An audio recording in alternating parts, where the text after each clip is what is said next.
Okay, so I said I wasn't going to do a video today. The shipment came in, but we did get a few things that came from another order I placed last week. So it was a few new things that came in that I'll go ahead and show you today. But first we'll do a quick demo of a game called Indigo. Indigo is a tile laying game, kind of like it's a combination of Suro, if you're familiar with that game, and soccer. Basically, on your turn after you set up the game, you'll end up placing a tile.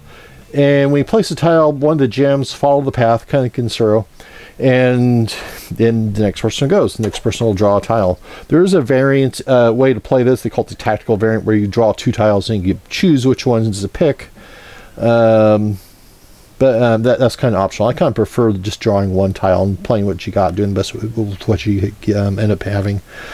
So the next person may play that tile, and the gem will go to the end, and what you're trying to do, you're trying to get into these little goals. Say if you're blue, you're trying to get into there. But in a 2-player game, all the goals will have their own individual goals. But in a 3 or 4-player game, some of the goals are going to be shared. Like, for example, this is both the white player's goal and the blue player's goal. And what happens is, which is why there's more gems off the board than you actually need. It's like if you end up going into the white and blue goal, say blue gets that there, the white will also get a gem. So you grab another gem from the supply, and they both get a point. There's a lot of play the player type aspects, strategies. You know, sometimes you'll mind to try to get something going towards one of those shared goals, and hopefully you'll try to get the other player will end up finishing it off while you're focused on another thing. Is kind of what I tend to do in this game. See, and just like in Suros, like if you end up having both gems collide, the gems are both destroyed. And the only placement you can't do on these games, if you see on this little tile, it has like a little X in a direction, so you can't do that. That's the only real placement rule that you can't that you are unable to do. So because basically that locks in, so you can't possibly get into that goal. So that's the only rule for actually placing a tile. It's a real simple game, and it's really great to look at, and it's definitely one to check out. And see, what else we got into here? We got our real nice whole chess set. This is the board. It has like a sliding drawer, and has like, you know, all the pieces in it. It's a real nice looking one. So I love those knights, the way they look. And it's just the chess, but if you wanted to, there's enough room in the drawer. If you ended up like buying a deck of cards, maybe a dominoes, or buying a cribbage board, there's room in there, so you can throw a few things, so you can make it into a multiple game in one type situation. So, and it's all inlaid wood, so it's a real nice piece.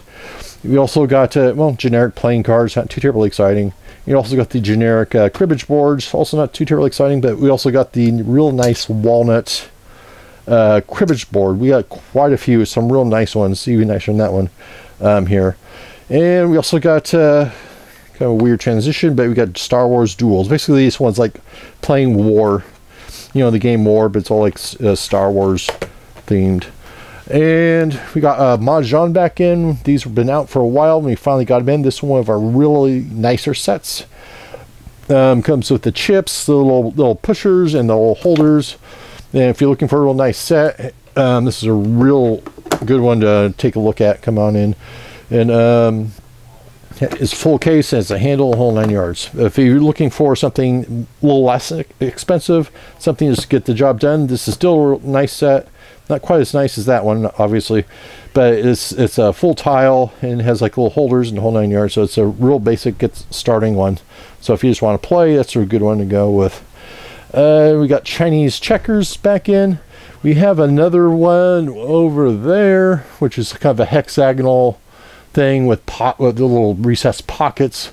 So that one's a little more expensive, and it's a lot nicer piece. But this one's kind of a real basic one, but it's still wood. It's a nice wood one. So this is, if you're looking for Chinese checkers, looking for a classic, that'd be a good way to go. And we got Risk. This is like the, I'll call it the mainstream version of Risk. Has like all the little army guys, and you know, it's basically it's a modern version. You can find pretty much at most department stores. I had some customers who were running around last month or so. They're having a hard time finding it for some reason, but we do have that one. We have like several different Risks. Got the Continental Risk. This one's basically, this is a reproduction of the 1959 version. So it has like the original maps, has these little wood cube bits. So it's a lot, this day and age, like a lot of modern game the players and such, they really like the wood bits because it seems a little more, less like you're playing with little army guys and such. But for other people, that's not a big deal. We also got a Risk Legacy. Risk Legacy is a real unique concept. There's some other games have been copying the idea, or actually the same designers was doing Pandemic Legacy. Basically, it's a game where you're playing Risk and it changes permanently after you've done playing it. So it's a real kind of set some new trends. And we also got a few themed ones. We got the Walking Dead Risk. We got Doctor Who Risk. Right there, the Dalek invasion, so you could play, you know, a bunch of Daleks. And we got the Game of Thrones Risk. This one's pretty heavy. Oh, but it has a real detail pieces. And so all the Game of Thrones fans been eyeing this guy for a while. We also got the Marvel Cinematic Universe version of Risk. And got a couple other ones.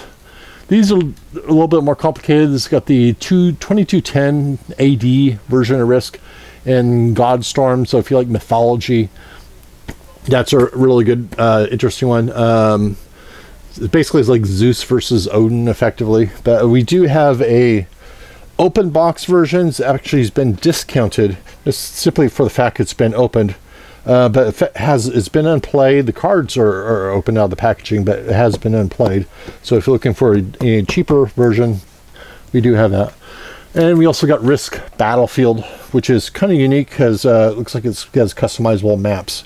So I like when they do versions of old games and actually put a significant twist on it to make it fresh and different, rather than just saying, here's a theme that you know, go and buy it. So they actually made a good effort on that one. And we got the Game of Life back in.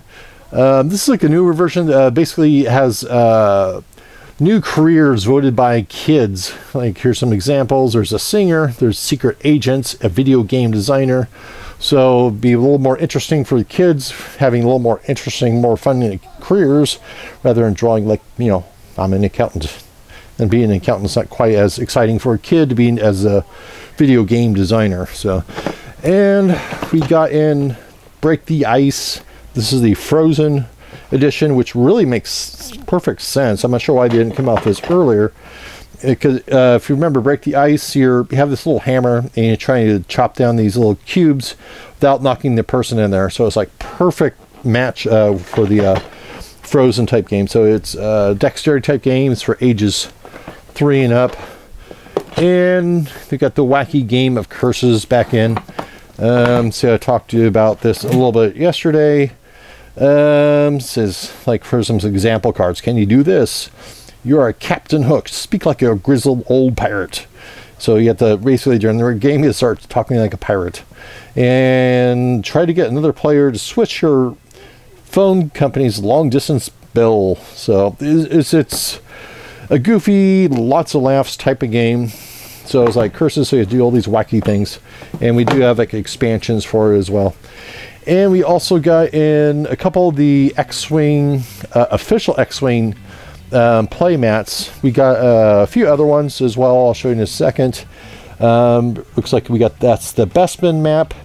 Then we also got, was at the Death Star 2 over our planet. Looks like the unfinished Death Star. So, and then these are like the 3x3. So we do have those.